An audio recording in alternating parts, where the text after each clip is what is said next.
Vamos todos nós nos fechando e com pensamentos positivos, pensamentos de paz, de amor.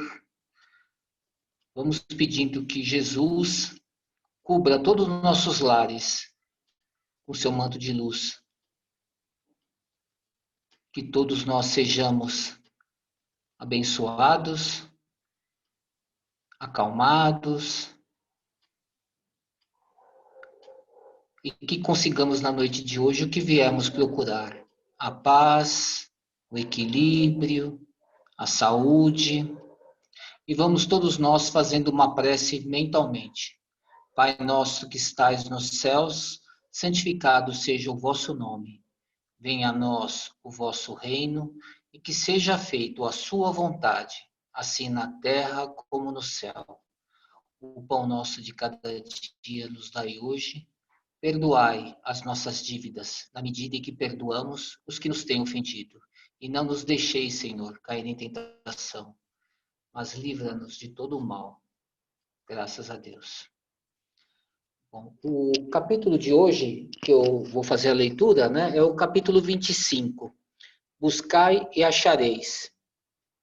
Eu vou ler primeiro o trecho evangélico, que está em Mateus 7, de 7 a 11. Então ele fala assim: Pedi e dar-se-vos-á. Buscai e achareis. Batei e abrir-se-vos-á.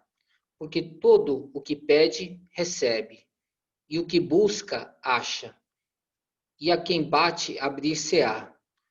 Ou qual de vós, porventura, é o homem que, se seu filho lhe pedir pão, lhe dará uma pedra? Ou, porventura, se lhe pedir um peixe, lhe dará uma serpente? Pois se vós outros, sendo maus, sabeis dar boas dádivas a vossos filhos, quanto mais vosso Pai, que estás nos céus, dará boas dádivas aos que lhe pedirem. A escolha desse tema, eu acho que foi bem assim, né? Pelo atual momento que nós vivemos, né? Parece um pouco ilógico, talvez, né? Porque a gente pensa assim, nossa, mas nós estamos no meio de uma pandemia, né? E por que se todos nós estamos pedindo para acabar a pandemia, né? Ela não se acaba por um passe de mágica, né? Só que a providência divina, né? E isso é uma questão de fé, né? De que tudo que acontece, né? Ele vem para melhoria, né? Da civilização humana nesse planeta, né? E para nos desenvolver, né? E nesses períodos, né? De grandes tribulações é que nascem grandes transformações da humanidade, né? Então, quando Jesus fala aqui para nós, né, pede e, e, e que você vai receber, né? Busca e achareis, bater e as portas vão se abrir. Trata de uma coisa meio mágica, né? Que eu simplesmente sentado, né? Eu peço e as coisas vão acontecendo com um milagre, sem a minha interferência. Só que quando o Espiritismo ele vem e nos explica justamente isso, né? Que tudo que acontece, né, concorre para a nossa evolução, né? E a nossa evolução, muitas vezes, assim, a gente não compreende de imediato as coisas que se sucedem, né? A gente vê na televisão, né? Muitas vezes assim, parece que a situação é desesperadora, as pessoas estão meio perdidas, a ciência não sabe muito o que falar e tudo mais. Mas se nós nos detemos um pouco, com calma e verificamos, né, o que realmente está acontecendo, nós vemos assim uma multidão de pessoas que estão todas trabalhando, né, para o bem comum. Então, nós vemos médicos, enfermeiros, né, o pessoal da limpeza, né, o pessoal que faz distribuição de comida, né, e todo mundo agindo de forma, né, para que a população possa ter um certo conforto, né, de ficar em segurança em seus lares, né? Enquanto isso, a ciência busca respostas, né? E esse aspecto é muito interessante, né? Porque se nós pensarmos assim, a última vez que houve uma pandemia, né, nessa proporção foi em 1910, né? A ciência ainda era muito frágil, né? Então, assim, comparando o que nós temos hoje, né? Essa gama, né, tão grande de informações, muitas delas desencontradas e tudo mais, porque elas provêm de diversas fontes, mas quando nós paramos e olhamos com calma, a gente vê assim que há um esforço coletivo para se entender, né, para o entendimento daquilo que está acontecendo, né? E isso assim é um salto muito grande para a humanidade e para cada um de nós, né? Eu acho que o que convém a cada um, né, é que eu vejo nos lares, quando a gente vê reportagens e tudo mais, as pessoas procuram se manter calmas, né, e procuram ter uma vida mesmo trancado dentro dos seus lares, porque hoje há essa possibilidade, basta cada um de nós procurar, né? Esse capítulo é muito interessante porque o Allan Kardec ele faz uma explicitação assim sobre o caminho da humanidade, né? E assim, o que ele coloca, né? Em primeiro lugar, né? Que são leis divinas, né? Leis naturais, a lei do trabalho e a lei do progresso, né? Então, em primeiro lugar, o buscar, né, ele implica num trabalho, numa busca, né? Então, à medida que eu me lanço nessa busca, né, a providência, né, vai nos ajudar a encontrar. Então, através do quê?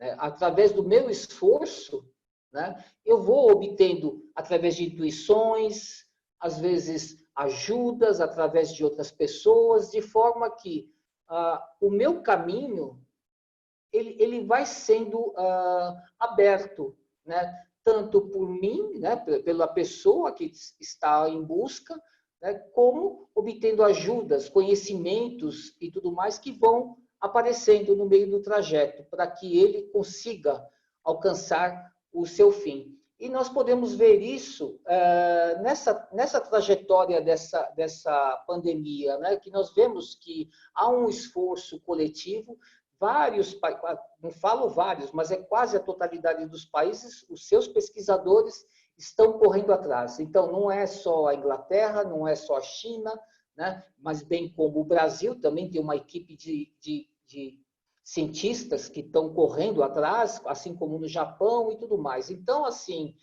existe esse esforço, uma busca, né? E a cada dia uma pessoa traz uma notícia nova que se soma à base de conhecimento.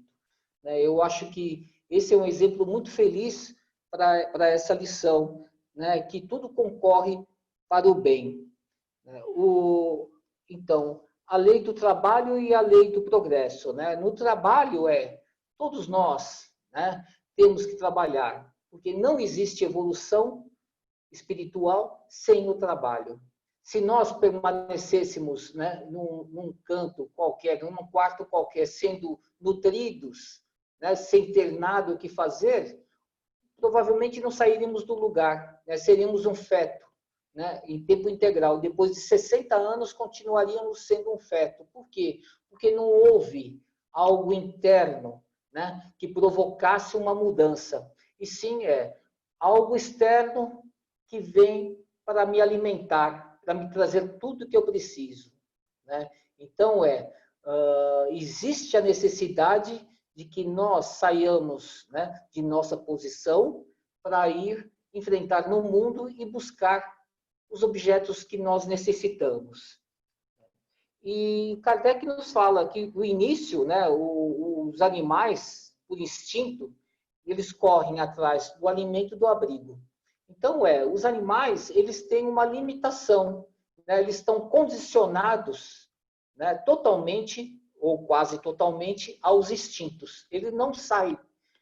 Parece assim, um programa gravado.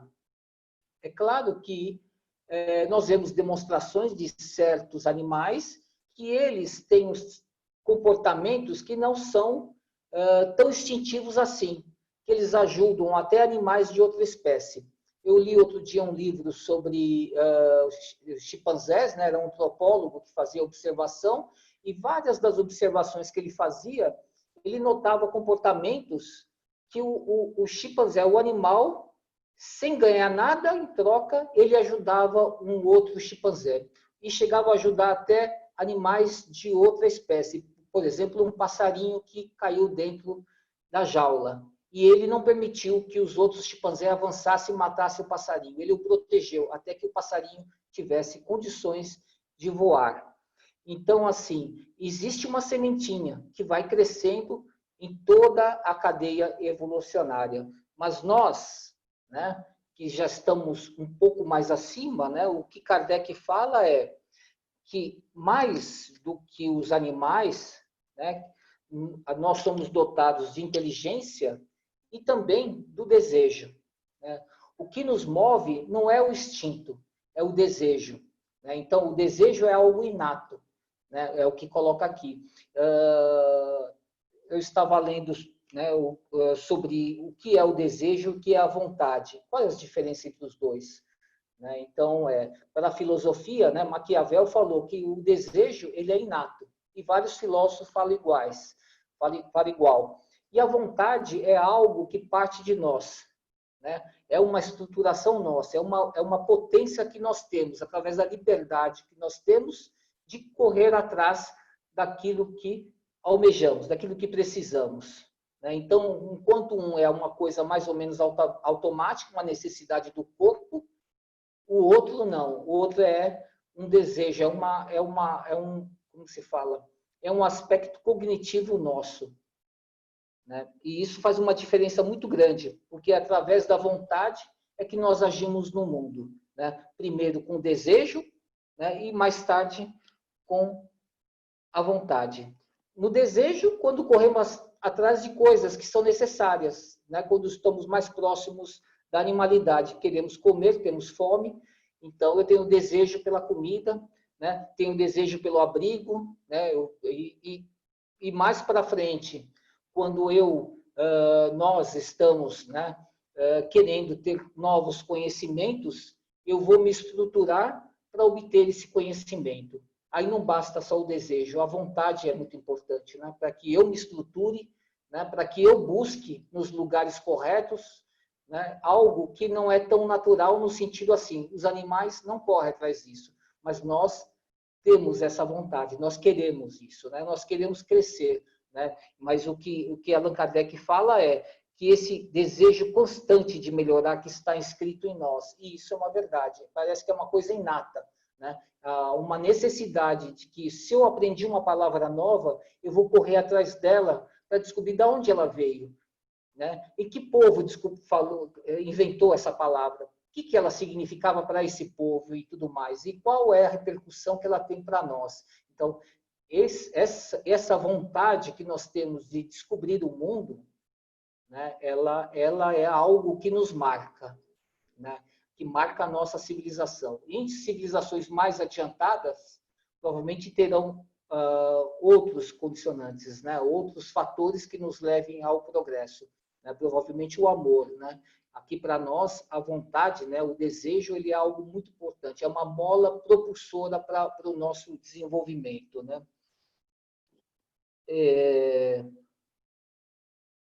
Então, o trabalho, o progresso e a evolução. Né? Então, para que ocorra a nossa evolução, né, ela vai ocorrer através do nosso progresso, à medida que nós exercitamos a nossa vontade no mundo. Né? E, assim, não basta só ter a vontade. Né? Eu acho que, como a busca, né, nós temos que saber o que buscar. Essa é uma outra questão. Né? Não basta eu sair pelo mundo buscando, porque o objeto da minha busca, né, ele pode ser totalmente imoral. Então, à medida que eu vou progredindo, né, essa busca, né, os objetos, ou as coisas que eu quero, o conhecimento e tudo mais, ele se torna cada vez mais sofisticado. Né? Por quê? Porque a evolução só depende de mim. né? Então, das minhas ações no mundo e das repercussões, né, que acontecem comigo, eu vou me tornando cada vez mais um ser moral, né? Então, como eu tenho o desejo de melhorar, né, e eu erro, né, o porquê do erro? Eu erro porque eu não sei. Né? E como saber? Né? Não basta simplesmente eu saber, a lei fala para não matar. Ah, mas eu vou lá e mato. Então, eu sou uma pessoa, um sujeito criminoso. Né? Ele é criminoso. Não, eu estou criminoso. Por quê? Porque eu, apesar de conhecer a lei, eu não vivenciei isso. Né? E à medida que eu for internalizando isso, eu nunca mais vou praticar. Né? Ter a informação é uma coisa, outra coisa é ter a experiência. Né? Sofrer sobre essa experiência, né, sobre o aspecto de ser a vítima, ou como também o próprio assassino, e sofrendo as repercussões que serão a nossa culpa, né? Carregar uma culpa sobre a morte de alguém. Né? Então, através das nossas ações, né, do nosso trabalho, né, é que vai existindo, né, vai se processando a evolução espiritual. O que Allan Kardec fala também é sobre a humildade e fé. Né? A humildade e a fé, ela é muito importante no aspecto assim, quando a minha busca, né, ela sai, né, da busca pelos bens normais, né, comida, abrigo e tudo mais, que todos os animais fazem a mesma coisa, e ela se torna um pouco mais sofisticada, no sentido de que eu quero realmente ter um conhecimento, né, me entender, né, compreender por que eu faço as coisas, por que o mundo é dessa forma, né, qual é a minha destinação. Então, a humildade ela se torna cada vez mais importante. Né? Por quê? Porque se eu parto do pressuposto que já sei tudo, né, nenhum conhecimento vai poder entrar dentro de mim. Né? Até falam sobre isso, né? Sobre acho que é uma coisa zen, né? Que o copo cheio, né? Ele não cabe mais nada, nenhum líquido dentro. Né? O copo tem que estar vazio para que o líquido entre. E assim temos que ser nós também, né? Através da humildade. Então, se eu sou humilde, o meu copo está vazio, ele cabe mais informação. Né? Eu não vou rejeitar a informação, eu vou absorver essa informação e degluti-la. Né? Se não dou conta, eu vou buscar a ajuda de outros livros, de outras pessoas, para que eu possa compreender. Né? Então, através da humildade, né, e da fé do que aquilo que acontece comigo, eu vou progredindo também. Né? Então, humildade e fé, e são duas bandeiras que Jesus Cristo sempre reafirmou em vários trechos evangélicos, né?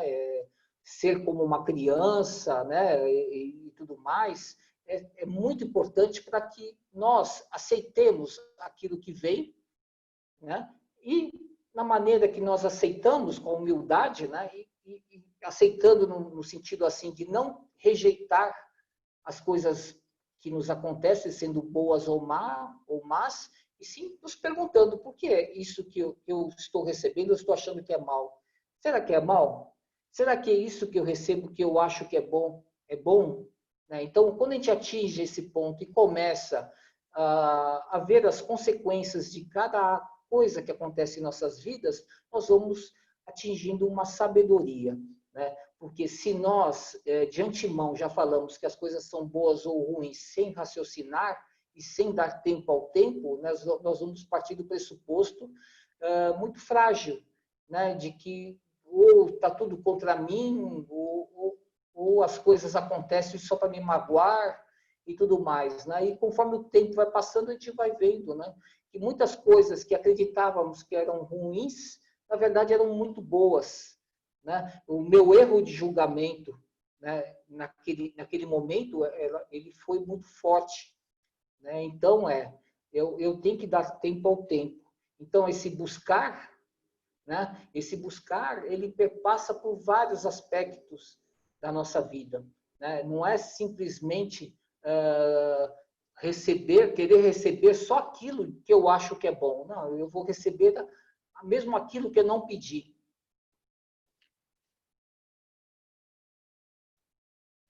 Um outro trecho que está aqui, que é olhai as aves do céu. Eu vou tentar ler só um pedacinho, senão porque ele é muito longo. Ele está em Mateus 6 também. Então ele fala assim: não queirais entesourar para vós tesouros na terra, onde a ferrugem e a traça os consomem, e onde os ladrões os desenterram e roubam. Mas entesourai para vós tesouros do céu, onde não os consomem a ferrugem nem a traça, e onde os ladrões não os desenterram nem roubam. Porque onde está o tesouro, aí está também o teu coração. E o trecho seguinte, né, continuando, que seria sobre os pássaros, né? Mas eu vou parar nesse trecho que eles falam praticamente assim, coisas semelhantes, né?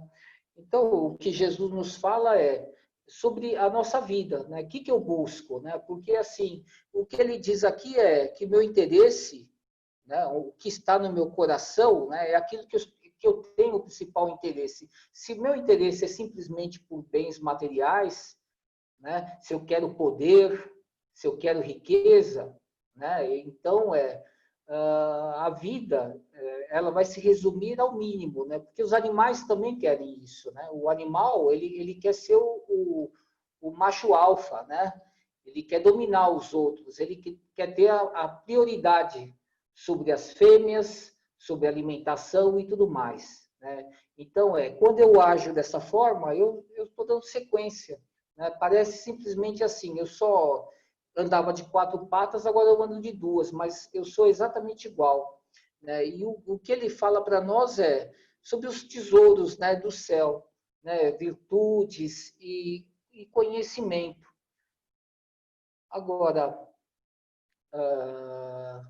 em vários trechos, ele fala sobre essa questão de que a gente passa a vida inteira acumulando bens, né? E até um trecho ele fala, né, que o senhor das terras, né, ele acumula, acumula, e no final o silo é pequeno, ele quer derrubar aquele silo, fazer o maior para guardar mais grãos lá dentro, sendo que ele tem grão para a eternidade para ele, né? Então o anjo da morte o visita, né, e fala para ele quão consequente ele é, porque ele não precisava de tudo isso, né? E nós somos iguais, né? Muitas vezes a gente vai acumulando, e as nossas preocupações, né, com o trabalho, no sentido de que eu preciso ganhar mais, eu preciso acumular mais, preciso guardar a previdência.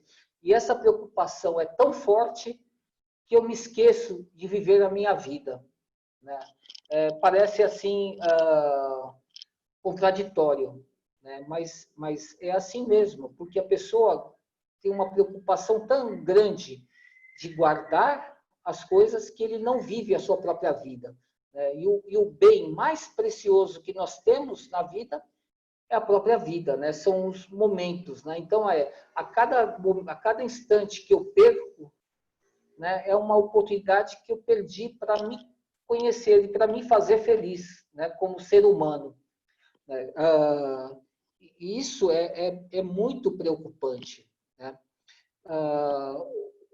Tem uma abordagem psicológica, né, que é a fenomenologia existencial, que ela fala de um aspecto que esse aspecto foi descartado, foi assim esquecido durante muitos séculos, né, da humanidade. Os antigos, os gregos, né, o pré-socráticos, mesmo Sócrates e tudo mais, eles se preocupavam muito com o cuidado de si, né? O que é o cuidado de si? Né? O cuidado de si seria assim, como uma mãe cuidando do seu bebê, né? Então, a mãe, ela se preocupa que o bebê coma, que o bebê esteja limpinho, que o bebê, né? Para que o bebê cresça feliz, né? Então, essa é a preocupação da mãe. Mas esse tipo de preocupação que os gregos falavam é que nós tínhamos que ter conosco. Parece meio absurdo, né? Quando eu falo assim, poxa, mas todo mundo se preocupa com si. Mas não é bem assim, né? O que nós vemos é que as pessoas esqueceram, né, de se olhar, né? Então elas passam a fazer coisas que não são importantes para ela, mas são importantes, na verdade, para a sociedade. Então, assim, eu quero o melhor carro. Mas para que eu quero o melhor carro, o último carro? O que isso vai me trazer para mim como pessoa? Não, mas para a sociedade, sim, você vai estar numa posição melhor, né? Então, eu tenho que comer na churrascaria, eu como até me panturrar, e vou comer todo dia, todo dia. Então, eu vou ganhando peso, né? Então, será que eu estou cuidando de mim, né? Quando eu coloco para dentro de mim tanta gordura, tantas coisas, então eu não me cuido, né? Então, o que é o cuidado de si que os gregos falavam e que a fenomenologia trouxe de volta? É o cuidado de si, eu realmente me cuidar. Olhar para mim e falar assim, puxa, o que eu preciso, né, para ter um corpo saudável? Ah, eu preciso isso, isso, isso. Só que eu não sou um corpo, eu sou mente e corpo tudo junto. Eu não existo sem mente e corpo, né? Eu sou um ser único e espiritual. São três coisinhas juntas que se uma delas falhar, já era, já não é mais o Marcos, né? Então tem que estar tudo junto. Então eu tenho que ter o cuidado de mim, cuidar da minha alimentação, cuidar, né, da minha parte psicológica, da minha parte intelectual, dando livros, né, os melhores livros para mim, a melhor comida para mim. A melhor comida não significa mais cara, é a mais saudável para mim, porque cada um de nós vai ter uma necessidade diferente devido ao corpo que tem. Porque eu posso ter alguma doença e eu tenho que evitar o açúcar. Então, o cuidado de mim passa por eu não ingerir muito açúcar, né? Ele vai ter que, eu vou poder ingerir conforme a minhas possibilidades, assim como o conhecimento e assim como uma parte espiritual. Então, o cuidado de mim, né? O que perpassa é que eu tenho que me fornecer várias coisas, não só comida, não só uma boa noite de sono, mas também livros, mas também visitar museus, mas eu tenho preguiça. Então, como eu me cuido, né? Eu me cuido assim, de uma maneira zelosa ou não, né? Então, eu me sinto uma pessoa muito nervosa. Então, se eu estou muito nervoso, né, não precisa um amigo, outro, ou pode até ser um amigo, mas que eu me cuide e fale, olha, eu ando muito nervoso, eu tenho que me cuidar, né? Então, o que eu faço, né, para me acalmar? Ah, eu vou procurar um psiquiatra, né, que é uma vergonha muito grande em nossa sociedade, né? A gente pode até achar que tem uma doença física, aí a doença mental é algo que é deplorável. Não, né? Se eu tenho um problema, eu tenho que resolvê-lo, né, da melhor forma possível. Então, eu tenho que procurar ambientes que me acalmem, e que me ajudem a pensar. Ah, me ajuda a pensar andar no parque, então eu vou andar no parque, vai me acalmar e vou. E cada um de nós tem uma fórmula que é própria. Tem gente que gosta de costurar, tem gente que e isso tem que compor, né, o cuidado de si, né? E isso é extremamente importante, principalmente nos momentos de pandemia, né? Então eu estou na minha casa, trancado, quatro paredes, né? Eu vou ficar louco. Então, mas o que eu preciso? Se eu assistisse umas aulas, tal, né, eu me acalmaria. Então, eu vou buscar. Mas se eu ler um livro, eu gosto muito de ler. O assunto que eu gosto é esse. Então, eu vou procurando as coisas, né, que me enriqueçam como pessoa e que mantenham o meu equilíbrio, né? Isso é o cuidado de si. E a minha parte espiritual. Nossa, eu preciso correr atrás. Eu estou achando que eu estou muito fraco. Eu não li tal coisa e vou correndo atrás, né? De forma que eu consiga trazer para mim tudo que é importante, tudo que eu julgue realmente que é importante, né? A gente fica todo mundo conhece a famosa frase, né, que Sócrates, né, na verdade não foi ele que inventou, que estava no templo de Delfos, né, de conhece a ti mesmo. Mas conhecer a si mesmo não é simplesmente você parar na frente do espelho e ficar se olhando. Não.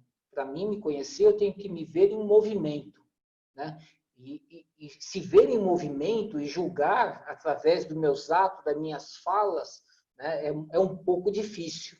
Tá? Então, o cuidado de si, né, que também era muito utilizado pelos gregos, eu acho que talvez seja uma forma muito boa de se encarar a vida, porque na maneira que eu cuido de mim e vejo o que me falta, né? Eu achei, nossa, me falta um pouco de ética, né? Para mim, por exemplo, me faltava um pouco de, eu tinha um pouco de, por exemplo, preguiça, né? Aí o que que aconteceu? Como é que eu venço preguiça? Eu tenho que vencer ela, né? E como é que eu vou vencer? Bom, vencer fazendo coisas que eu não gosto, né? Aristóteles falava que se você não gosta de uma coisa, mas precisa fazer, você coloca, transforma ela num hábito, né? A partir do momento que ela vira um hábito, né? Você não pensa para fazer, você faz. A partir disso, ela, né? Vai entrando na sua vida. Depois de um certo tempo, ela se tornou um hábito. Você nem pensa mais em preguiça, né? Eu odiava limpar a casa, mas agora limpar a casa é tão fácil para mim que deixou de ter toda aquela dificuldade que eu pensava, que eu achava, né? Então, conhecer a si é muito complicado. Primeiro, que nós não somos, né, esses defeitos, né? Então, nós temos, né, no sentido de temporário, mas são coisas que a gente vai vencer. Então, conhecer a si mesmo, não é simplesmente se observar e estar lá. Não é que está lá. Eu tenho que trabalhar isso, né? E a melhor maneira de trabalhar é com cuidado. Eu vou buscar conhecimento para que eu vença aquele defeito que eu tenho. Aonde eu vou buscar? Eu vou buscar coisas que me façam exercitar, né? Para que aquele defeito vire uma virtude. E aí, assim, nós vamos progredindo, né? Então, buscar, né? Não é só pedir, né? O buscar é eu ter essa vontade, realmente, eu tenho algo lá na minha frente, e eu vou correr atrás. E os fatos vão se sucedendo para que me ajudem. E normalmente ajuda. Vem uma coisa que fala, faz isso aqui. E você pega lá, você vê pela internet, não sei de onde vem, né? Mas vem pela internet muita coisa que você acaba fazendo, né? E acaba gostando. Quer dizer, é uma ajuda que veio, né? No sentido de você poder vencer, né? Esse problema, esse defeito que você tinha, essa falha que você tinha, né? Aqui no finalzinho, né, Mateus 6, ele fala assim: assim não andeis inquietos pelo dia de amanhã, porque o dia de amanhã a si mesmo trará seu cuidado. Ao dia basta a sua própria aflição. Né? O Hamed, né, fala sobre a preocupação, né, que a preocupação é uma doença, e essa é uma doença que ela está bem em moda, em voga agora, nessa época da pandemia, né? Porque são os medos que nós temos, né? A crise, que além de ser uma crise sanitária, é uma crise econômica e tudo mais, né? São muitas coisas juntos, né? Mas o que Cristo fala é uma verdade, né? Porque o que acontece aqui? Se eu fico preocupado com aquilo que vai acontecer amanhã, né? O que eu tenho em mãos para saber o que vai acontecer amanhã? São prognósticos, né? São coisas que eu crio ou escuto que o outro falou, né? Só que nós não temos o controle nenhum sobre isso, né? Os estoicos, que eram filósofos pré-socráticos, eles falavam, né? Principalmente o Marco Aurélio, ele falou sobre isso no livro dele, que era assim, tem coisas que eu posso resolver, né? Então eu as faço. E tem coisas que não dependem de mim, né? Elas vão acontecerem totalmente independente. Então se uma pessoa, quando eu for apresentada, ela vai gostar de mim, não depende de mim. Se amanhã o preço do arroz vai subir mais ainda, não depende de mim, do feijão que vai subir.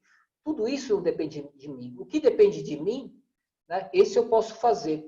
E todas essas invenções que eu faço para o dia de amanhã, que essa é a preocupação, que eu crio um cenário, né, e me coloco dentro dele, né, a título de uma experiência, muitas vezes, né, ou realmente é uma doença, porque eu estou sempre me colocando nessas circunstâncias, né, eles não levam a nada, porque nada que eu possa imaginar, né, eu teria certeza de que vai ocorrer. Né? Então, são coisas totalmente infundadas. Então, nós, né, se nós nos precavermos, né, e falar, bom, eu tenho que me precaver, fazer uma reserva de dinheiro, fazer isso aí é uma precaução. preocupação seria esse problema imaginário tomar conta da minha vida. Eu viver em função dele. Eu não penso mais em nada. Né? E muita gente está vivendo desse jeito. Vive em um mundo imaginário. Isso beira a paranoia. Né? Então, vamos colocar o pé no chão, realmente. Né? Eu não preciso ficar estocando milhões de quilos de comida, nem nada, né? Mas eu tenho que viver. Né? Então, eu vou me prevenir, né? O mínimo possível e vou viver a minha vida hoje. Bom, o que eu tenho para hoje? Tem uma live, sei lá, de psicologia ou de outro assunto qualquer, eu vou em busca disso, porque são milhões. Né? Eu acho que foi bom agora é que houve muita gente, né? e gente tarimbada realmente, né?